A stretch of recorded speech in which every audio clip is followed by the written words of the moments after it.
There's nobody screaming for ice cream. Here's your look at the McFarlane Toys Spawn Mutations Series number 23. This is Kin.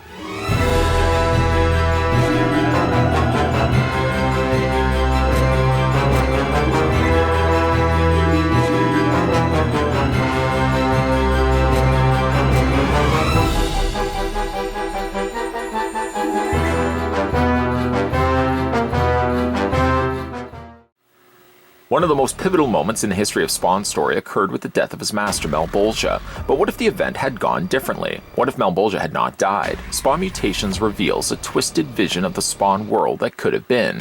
Malebolgia, the ruler of the underworld, vows revenge on Spawn for his treasonous attack. In a flash of malevolent inspiration, Malebolgia takes the unbalanced spirit of Billy Kincaid, a notorious enemy from Spawn's past, and infuses it into the body of one of his loyal but nameless minions, a fierce hunter and warrior. The new deadly creature, now known as Kin, goes to Earth seeking the only person ever Spawn loved, his mortal wife, Wanda. Using her as bait, Malebolgia will lure Spawn into his trap.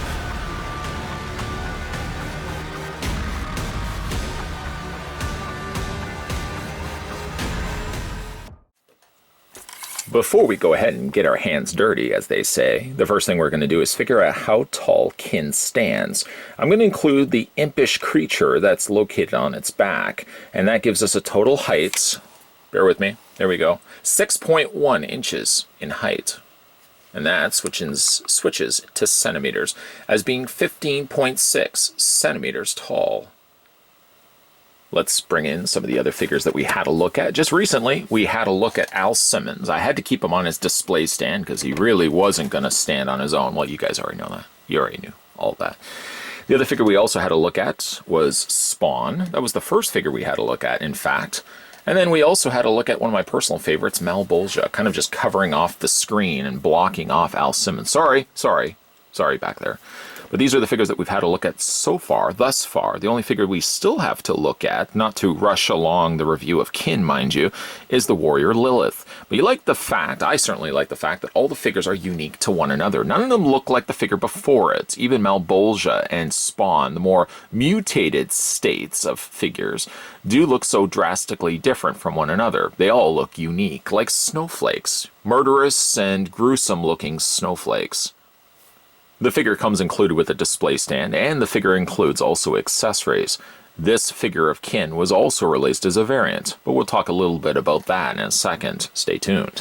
Why don't we have a look at the display stand, then we'll wander our eyes over to the accessories that come included with the figure. The same hexagonal stand with the turntable design is the same stand also that came included with the Al Simmons.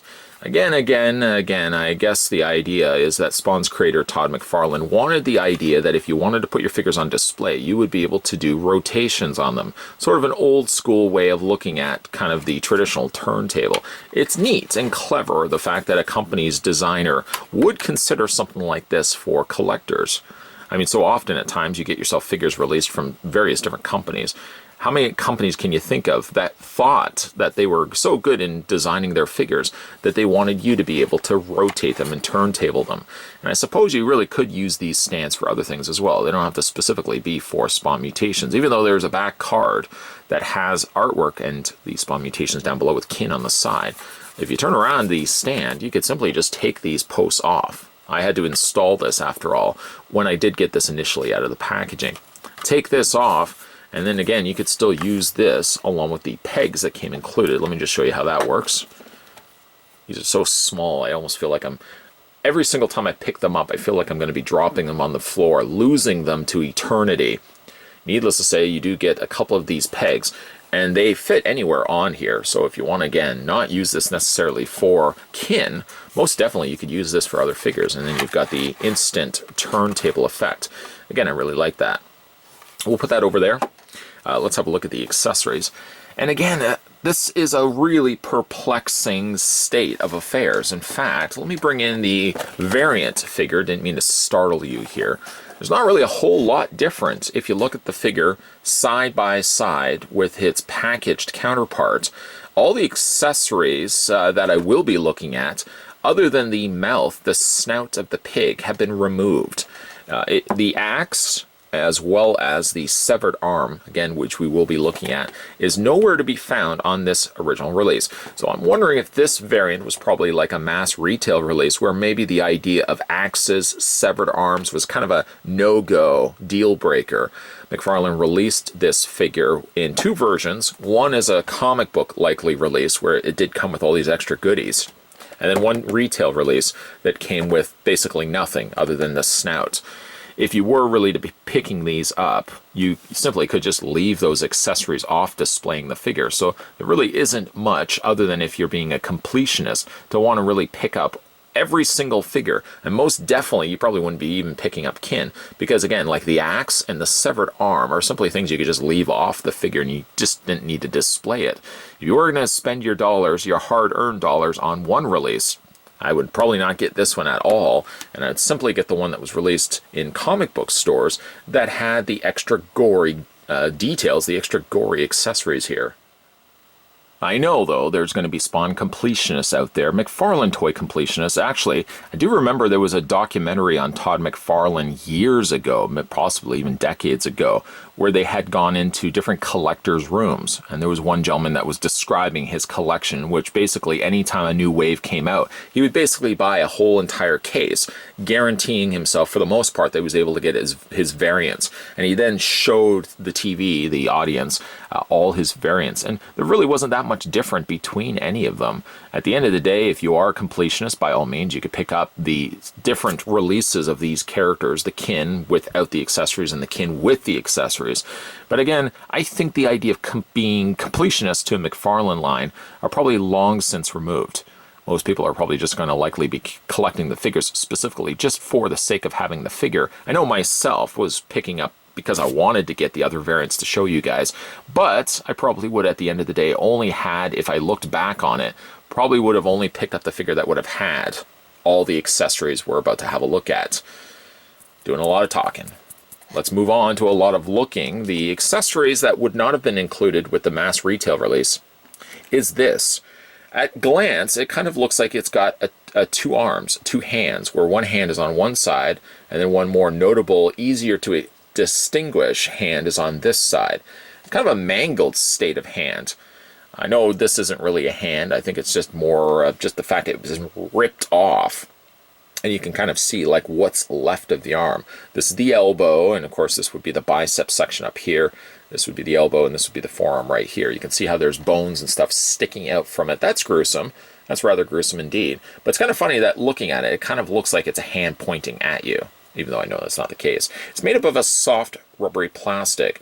And I guess it is gruesome enough that they wouldn't want to have released this as mass retail. There's bones, like I said, sticking out. It's a really gruesome looking arm.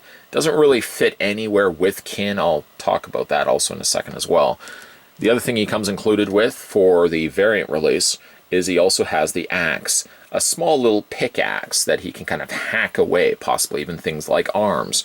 It is detachable. You can remove it into 2 pieces so that you can quite easily fit it into kin's hand. Meet the 2 in the middle, and you've got yourself instant axe. It looks like there could be some dried blood on the edges of it. It possibly could also be just simply rust, but I'm leaning more and more towards gruesome, gory blood.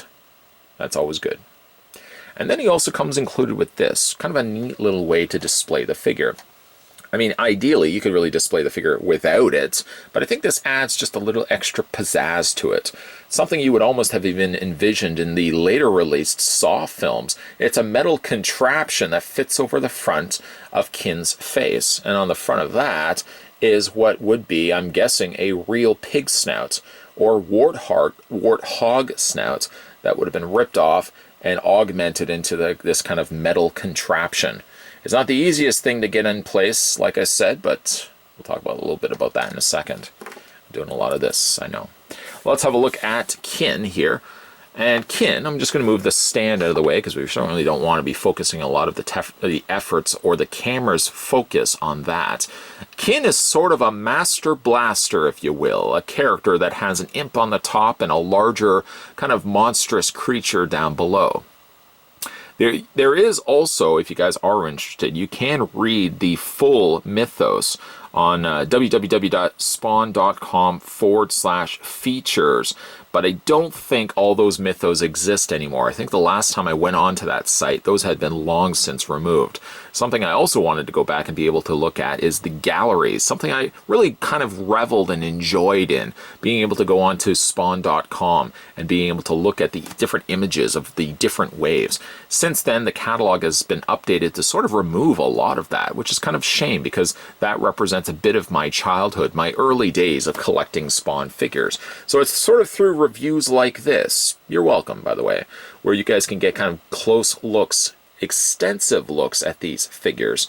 And here, a rather extensive look at this, again, Master Blaster sort of design. That's a play from the Mad Max Beyond Thunderdome, where basically it was a smaller, smarter creature riding the back of a much dumber, larger entity. Here in the case, though, we have Kin, and it's hard to really pinpoint which is Kin. I would imagine this would be Billy Kincaid right here, and this is not Billy Kincaid up at the top. This is one of the creatures. But then you got to wonder, though, if this is the essence of Billy Kincaid, sort of channeling his way into a moving, monstrous creature. Perhaps up here is actually Billy Kincaid. A question, I'm sure, that will be left with you, the viewers, to decide. I really do like the design of this particular character, this creature. It's sort of a mongoloid designed creature where proportions are out of place. Teeth are larger, ears are overlapping themselves. Sort of feels like I'm looking at a more monstrous version of perhaps Jason Voorhees. That'd be kind of a neat looking custom. Take the imp off completely, this smaller creature riding its back. And maybe you could craft this into, oh, you could even turn the top into like Mrs. Voorhees, this Mrs. Voorhees corpse riding the back of Jason Voorhees. Look at the creative juices flowing as we're coming up with some ideas in our heads. Again, I really do like the head portrait. Kind of looks, you know, again, like something that would be living off in the wild. Full eyebrows, sort of a mangled beard there, and overhanging teeth. It's a neat looking design, even if you didn't want to display it with the face, the snouts of the pig here. Let me show you how that works. So you got these holes on either side. There's one there, and there's one there. You can really quite easily see those. The idea is you're supposed to take this peg and then this peg here and fit it over top and peg it into those holes. Well, only one is really successful because it's small enough that it doesn't warp when you're pressing against it. When you push against it, let me just line it up here and push that in. Because it's made of a softer plastic, there's a lot of resistance fighting against it. The hardest part then becomes this part right here because you've got this longer stem of plastic.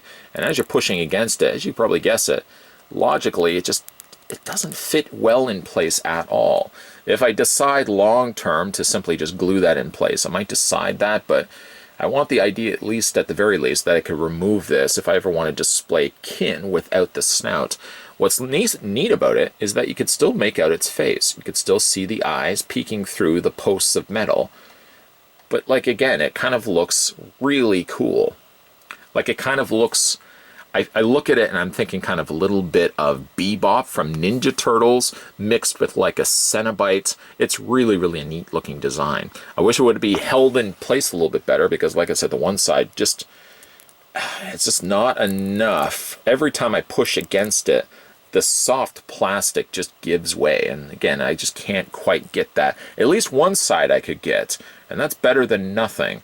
But certainly for delivering hopefully an all-star review, I'd like to at the very least think I would be able to get both sides done. Probably gluing it, probably not. I think I might be leaning a little bit more towards leaving it off altogether, like not gluing it at least, and just hoping that the one peg stays in place. Because if I then want to take it off, I don't have to worry about breaking it because I've silly and stupidly just glued the thing in place. So I'm probably just going to keep the one peg for the time being. As we continue on, you can see that the little tube here is running from the back stem of the head all the way up to kind of this contraption here. Possibly, again, leading me to believe that maybe the top creature is Billy Kincaid and the bottom creature is just basically like a mindless drone. I like the larger hands. It kind of reminds me also of Mr. Hyde, actually, like the over-proportioned, kind of hunched over nature of this particular creature. It does look like he's got brown slacks, clearly quite obvious he's got brown slacks, some sewn-in patches there, and even like on the side, you can see there's some scuffing on like his wrist, which at one point I thought it was a tally it was taking, but I think it's simply just scratchings that they put in there just to kind of scuff it up. It could actually even be knuckle hair. I mean, certainly there is some hair on its arms. Maybe knuckle hair wouldn't be that far removed to be considering that. As we look at the creature on the top there, I like the fact there's this bone sticking through its mouth. Different and not something you'd normally expect. The creature sits only by the fact that it's draped over its shoulders, but then you wouldn't be able to remove it at all completely because that post, that tube, that plastic tube is connecting to the two. You could detach it, I suppose, and just have it where if you want to take the creature off, you could. But then again, like, it loses something by not having the two attached, I think the way that Malebolgia had intended. Moving further down onto the figure, got some steel toes bolted into the boots there. These are things that Billy Kincaid would be notorious for. Again, kind of debating myself in my head whether this is Billy Kincaid or this is Billy Kincaid up at the top. Anyways, let's have a look at the figure's accessories. If you look at simply just the creature, the arms do swivel on both sides. Cautious that I'm not going to clip and bang that off. And then doesn't seem to be any head articulation. Doesn't seem to be having any waist articulation, even though there's a noticeable cut right there across the waist. As for the larger creature, though, the arms swivel back and forth. The arms swivel on the forearms, where it's cut across the elbow and bicep section is where that swivel exists. There is waist swivel, just it's a little tight on this particular figure. And there's articulation also in the boots. You're really going to be getting a lot of staction happening in this figure. Staction basically means that the figure doesn't have any posability to speak of. Now let's talk a little bit about getting those accessories in place. We'll put the hand to the side for the time being, and we'll take the axe, we'll detach it, and we'll fit the one top through the top of the hand, and then meet it about halfway through, halfway across. We're going to attach the bottom handle of the axe. And now you got the axe in place. You would feel really robbed when you look at it now, going back in time, and say you asked kin for Christmas or your birthday, a rather disturbing gift to be asking, and your parents ultimately went retail and picked up the one that didn't have the axe. The problem with it, though, is when you're looking at the figure, obviously the hand and the fact that it's gripping something would make you feel like you've left off something. So I think, again, like without the axe, it looks weird, the fact that it's just gripping. If he was a full fist hand, that would be one thing. But to have a partially gripping hand with a noticeable hole in the top and then not get the figure that comes with the axes, oh boy. Axe singular, by the way. We're going to go ahead and take the hand. And the hand is sort of just rubbery, so if anything, you just drape it across the large taloned fingers. Long nails on the one. It's really neat, actually, how one side has the longer black nails and the other side just has regular human nails. Kind of looks a little bit more like something you would expect from, again, like a werewolf or something that has been mutated. Mutated, there you go. So as a whole, there is Kin, a really neat looking designed figure. Again, suffered plaguing problem of having the figure to stand, especially when you add other accessories to the mix. Again, that's why you would probably want to make use of the display stand, why you would want to make use of, let's grab one of these posts here. We'll just attach that on the underside. Push that all the way through, or as far in as we can get it, and then we'll just attach that to the display stand. I know I just dropped its hand.